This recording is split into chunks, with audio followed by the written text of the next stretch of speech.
नमस्कार साथियों। SSC GD का प्रीवियस ईयर्स का कुछ और प्रश्न लेकर हम आप लोगों के बीच आए हैं। यह सेट नंबर 3 का सेकंड पार्ट है। 11 नंबर क्वेश्चन से लेकर 20 नंबर तक आज हम लोग डिस्कस करेंगे। सेट नंबर 1 और 2 प्रीवियस वीडियो में आपको बताया गया था, आप उन्हें भी देख सकते हैं। आइए शुरू करें। यहाँ प्रश्न कहता है 36 और 9, 24 और 36 का तृतीय समानुपाती क्या होगा। 24 और 36 का तृतीय समानुपाती क्या होगा। जैसा आप जानते हैं, तृतीय समानुपाती समानुपात का ही एक हिस्सा है 36, और हम लोग इस ढंग से x लिख लेना है। हमें इस x का मान निकालना है। कैसे निकाला जाएगा। 24 अनुपात 36, यहाँ देखो समानुपात लगाना है। जो दूसरा नंबर है ना 36, ये फिर से रिपीट होगा और फिर हमें x लिख लेना है। इन दोनों का गुना अंतिम दोनों के गुना के बराबर होता है। तो 24 गुने x का मान 36 गुने 36 होगा। आप यहाँ से वैल्यू ऑफ x निकाल सकते हैं। 36 गुने 36 बटा 24। इसे 12 से काट लेना है। 2 बार में 12 से कट जाएगा, 3 बार में, और एक फिर 18 से। तो 18 तिया 54 हमारा सही जवाब है। आप इस प्रश्न को डायरेक्ट भी बना सकते थे जी। तृतीय समानुपाती का एक फॉर्मूला होता है बी स्क्वायर बाई ए करके। तो यहाँ से भी बना सकते हैं 36 गुने 36 बाई ए की जगह 24 है। हमने आपको ये चीज सिखाने के लिए बताया है, कॉन्सेप्चुअली क्लियर होने के लिए। सही जवाब इसका 54 आएगा। बढ़ते हैं अगले प्रश्न की तरफ। प्रश्न दिया है दो शंकुओं का आयतन 3:2 है। दो शंकु है, 3:2 है। उनकी त्रिज्याएं 3:4 के अनुपात में है। तो हमें उनकी ऊंचाई का अनुपात ज्ञात करना है। आइए जानते हैं इसे कैसे बनाएंगे। शंकु का आयतन जैसा कि आप जानते हैं 1/3 पाई आर स्क्वायर एच होता है। देखिए दो शंकु है ना, इसलिए हम एक को R1 मानेंगे और दूसरे को H1 मान लेंगे। अब बटा 1/3 पाई, दूसरा शंकु का त्रिज्या को R2 मान लेते हैं और उसकी ऊंचाई को H2 मान लेते हैं। हमें इसका मान दिया है, आयतन का अनुपात 3:2 दिया है। यहाँ से जो कटने लायक है 1/3 पाई, 1/3 पाई कटा जा सकता है। आपके पास त्रिज्या का अनुपात दिया है 3:4, तो R1 की जगह 3 का स्क्वायर लिख लीजिए, और H1 तो हमें निकालना ही है। R2 की जगह 4 का स्क्वायर, तो 4 गुने 4 लिख लीजिए। H2 हमें पता करना है, बराबर 3/2। आसानी से आप H1 अनुपात H2 का मान यहाँ से निकाल सकते हैं जी। 3/2 गुने 4, 4/3 गुने 3 निकल गया। वैल्यू आ गया 8:3। 8/3, डेट मीन्स H1 और H2 का अनुपात आपके पास 8:3 आ जाएगा। बढ़ते हैं अगले प्रश्न की तरफ। प्रश्न कहता है 5750 पर एक वर्ष के लिए 5750 पर एक वर्ष के लिए 16% की दर से, यस, जस्ट 1 मिनट, 5750 पर एक वर्ष के लिए 16% की दर से वार्षिक रूप से चक्रवृद्धि ब्याज और अर्धवार्षिक रूप से चक्रवृद्धि ब्याज के ब्याज के बीच का अंतर कितना है। देखिए समय है एक ही वर्ष, लेकिन एक बार चक्रवृद्धि ब्याज से आपको ब्याज कैलकुलेट करना है और एक वर्ष अर्धवार्षिक चक्रवृद्धि ब्याज से ब्याज कैलकुलेट करना है। हम लोग कैसे निकालेंगे, आइए सीखते हैं। जैसा आप जानते हैं कि एक वर्ष के लिए साधारण ब्याज और चक्रवृद्धि ब्याज का अंतर मान एक ही होता है, तो एक वर्ष का 16 ही रह जाएगा। ध्यान रखेंगे ये 1 ईयर का है। लेकिन अगर चक्रवृद्धि ब्याज हमको निकालना पड़ जाए अर्धवार्षिक, तो अगर 16% वार्षिक है तो अर्धवार्षिक रूप से कितना मिल जाएगा हमको, 8। अब हमसे पूछ रहा है अर्धवार्षिक रूप से एक साल में 2 अर्धवर्ष बनेंगे ना, तो एक साल में 2 अर्धवर्ष का टोटल ब्याज कितना होगा। देखो, इसके लिए आप एक फॉर्मूला इस्तेमाल कर सकते हो यहाँ पर टोटल ब्याज का दर निकालने के लिए, x plus y plus x y बटा 100 वाला फॉर्मूला अगर हम यहाँ लगाएं तो 8 × 8/100 मतलब ये 16.64% आ जाएगा। हमको अंतर निकालना है जी। अंतर कितना है बताओ?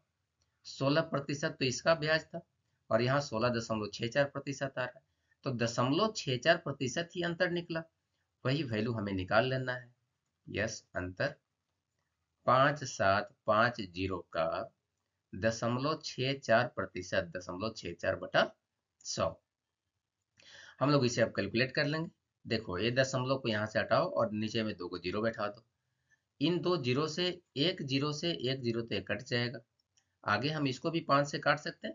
हालांकि हम डिजिट सम का भी इस्तेमाल कर सकते हैं यहाँ पर। डिजिट सम की मदद से बड़ी आसानी से बना सकते हैं आप। यूनिट डिजिट मेथड से भी बना सकते हैं, लेकिन फिलहाल हम इसको 25 से काटने जा रहे हैं। 25 दूना 50, 25 तिया 75। ये 25 से कट जाएगा, 25 चौका 100, 40 बार में। ये 8 से भी कट जाएगा, 8 ठी 64, और ये 8 से कट जाएगा, 8 पचे 40। वैल्यू हमारे पास कितना मिल गया? 18 की 24 की 4 हाथ में 2, 8 दूना 16, 2 18 बटा 5। इसको भाग कीजिएगा तो 36.8 आ जाएगा। ऑप्शन नंबर 4 हमारा सही जवाब है। बढ़ते हैं अगले प्रश्न की तरफ। यह बॉडमास का प्रश्न है जी। हम लोग जानते हैं कि सबसे पहला छोटा ब्रैकेट का इस्तेमाल करते हैं, सॉल्यूशन निकालते हैं। यहाँ छोटा ब्रैकेट में -2 है, यहाँ पर माइनस माइनस 2/7 है। अगर हम इस माइनस को हटा दे, देखो ए वाला माइनस को अगर हम लोग हटा दें तो ए वाला माइनस और ए वाला माइनस मिल करके क्या बन जाएगा? प्लस।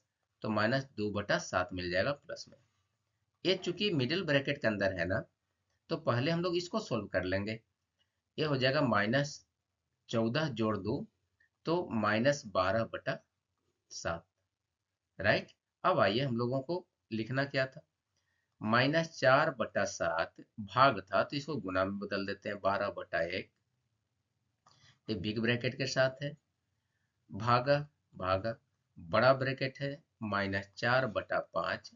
और इस पूरे मिडिल ब्रैकेट को सोल्व करने से हमें मिला है -12/7। आप चाहे तो इसको यहीं पर गुना कर सकते हैं, नहीं तो बाहर वाला जो भाग का साइन है उसको भी हम लोग सोल्व कर लेंगे पहले। -4/7 गुने 12/1। भाग पलट के गुना होता है, अंदर वाला दोनों भाग पलट जाएगा, 5/-4 और 7/12।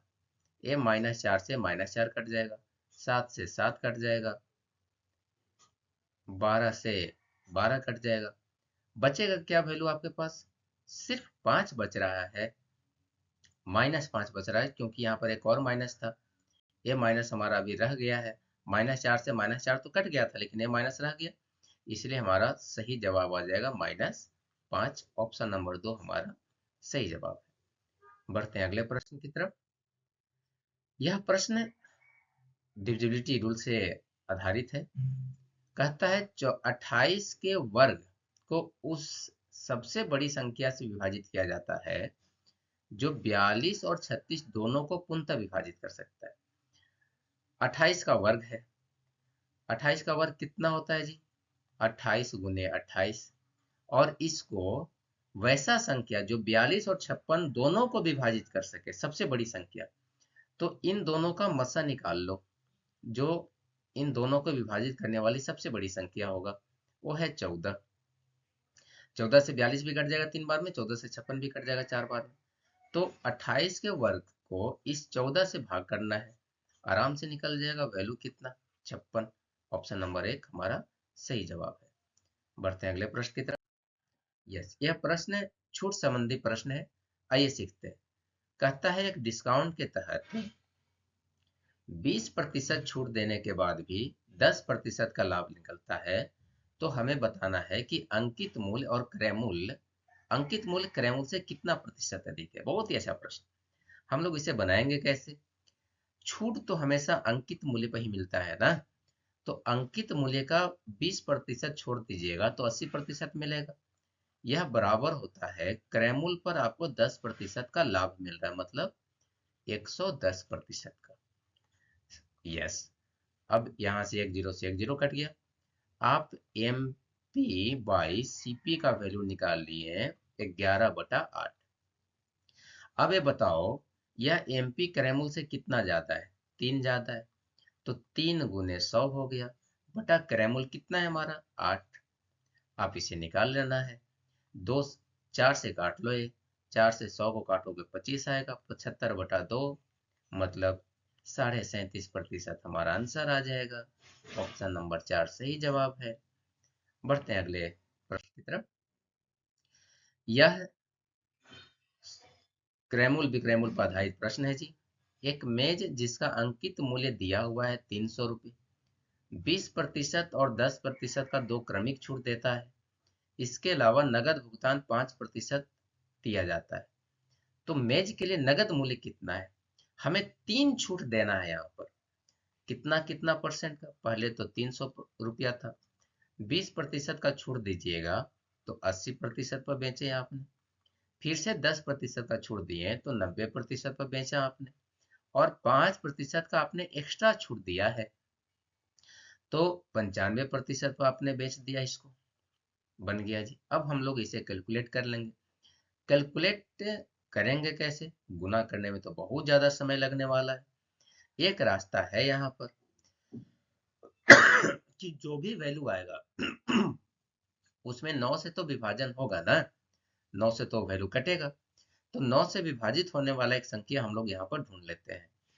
क्या है? 9 से कट जाएगा, 5 2 7 2 9 4 13 है, तो 9 से कटेगा नहीं।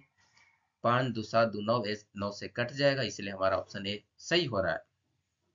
अदर ऑप्शन भी देख लेंगे थोड़ा सा सतर्कता पूर्वक काम करते हुए। 5 2 7 2 9 1 10, ये भी नहीं हो पाएगा।